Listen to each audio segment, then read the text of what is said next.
नमस्कार विद्यार्थी मित्रांनो, इंटरमिजिएट ग्रेड परीक्षेत कर्तव्य भूमिती ह्या भागामध्ये वर्तुळखंडात एक अर्धवर्तुळ आंतरलिखित करणे हे आज आपण पाहणार आहोत।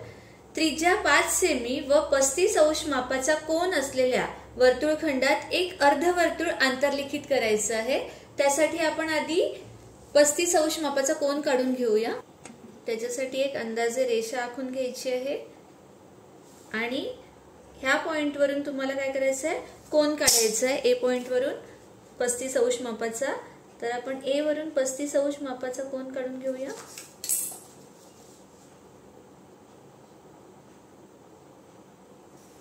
आता हा कोन तुम्हाला दुभागून घ्यायचा आहे, बायसेक्ट करायचा आहे।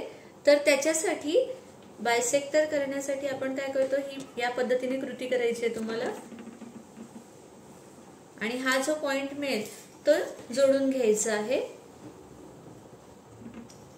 त्यानंतर तुम्हाला त्रिज्या दिलेली आहे 5 सेंटीमीटर, तर 5 सेंटीमीटरने ए वरून बीसी हा आर्क मारून घ्यायचा आहे। या पॉइंटला नाव देऊया बीसी आणि हा तुमचा डी पॉइंट असणार आहे। आता बीसी वरून आपल्याला एक लंब दुभाजक काढायचा आहे, तर त्यासाठी डी वरती आपण कंपासचं टोक ठेवणार आहे आणि एडी ह्या लाईन वरती आपण आर्क मारून घेणार आणि हे जे पॉइंट मिळाले आहेत त्याच्यावरून आपल्याला काय करायचं आहे, थोडं अंतर घेऊन आर्क मारून घ्यायचे आहेत पुन्हा आणि ह्या पॉइंट वरून सुद्धा एक आर्क मारून घ्यायचा अशा पद्धतीने। आणि मग हे जे आपल्याला पॉइंट मिळालेले आहेत ते जोडून घ्यायचे आहेत। हा तुमचा लंब दुभाजक असणार आहे एडी या रेषेचा। आता हा जो पॉइंट मिळाला ह्याला ई नाव देऊया आणि हा जो पॉइंट मिळाला तिकडे एफ नाव देऊया ह्या पॉइंट साठी। आता कोन ए डी ई हा दुभागायचा आहे, हा कोन तुम्हाला दुभागायचा आहे, तर त्याच्यासाठी डी ह्या पॉइंट वरती आपण कंपासचं टोक ठेवणार आहोत आणि इथे खुणा करून घेणार आहोत या पद्धतीने आणि ह्या रेषेवरती आणि ह्या रेषेवर खूण करणार आणि परत ह्या कोनाचं तुम्हाला बायसेक्ट करायचं आहे, म्हणून मग ह्या पॉइंट वरून परत इथे आर्क मारायचा आणि ह्या पॉइंट वरून सुद्धा आर्क मारून घेऊया। हा जो आहे तो डी वरून जोडायचा आहे।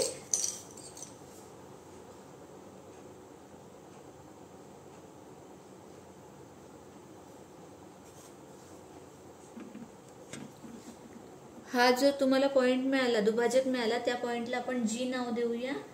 आता तुम्हाला ई वरून जी चं जेवढं अंतर आहे तेवढ्या अंतरावरती हे बघा ह्या पद्धतीने ई टू जी हे जे अंतर आहे त्या पद्धतीनेच एफ वरून सुद्धा काय करायचं आहे, ह्या लाईन वरती पॉइंट करायचं आहे आणि मग ई एफ ला पॅरेलल लाईन काढायची आहे। मग हा तुमचा G1 असणार आहे। इथे पॅरेलल लाईन काढली, इथे G2 झाला तुमचा G2 आणि ही पॅरेलल लाईन आहे ती जोडून घ्यायची आहे अशा पद्धतीने। आता त्या पॉइंटला नाव देतील तुम्ही O। आता ओडी ही त्रिज्या घेऊन, हा रेडियस घेऊन तुम्हाला अर्धवर्तुळ ड्रॉ करायचं आहे, तर त्याच्यासाठी हे तुमचं अर्धवर्तुळ ह्यामध्ये आंतरलिखित होणार आहे। ओडी एवढी त्रिज्या घ्यायची आहे तुमची आणि मग G1 वरून G2 पर्यंत हे अर्धवर्तुळ तुमचं तयार होते। अशा पद्धतीने तुम्ही कोनामध्ये अर्धवर्तुळ आंतरलिखित केलेलं आहे, सेमी सर्कल इन्स्क्राइब केलेलं आहे।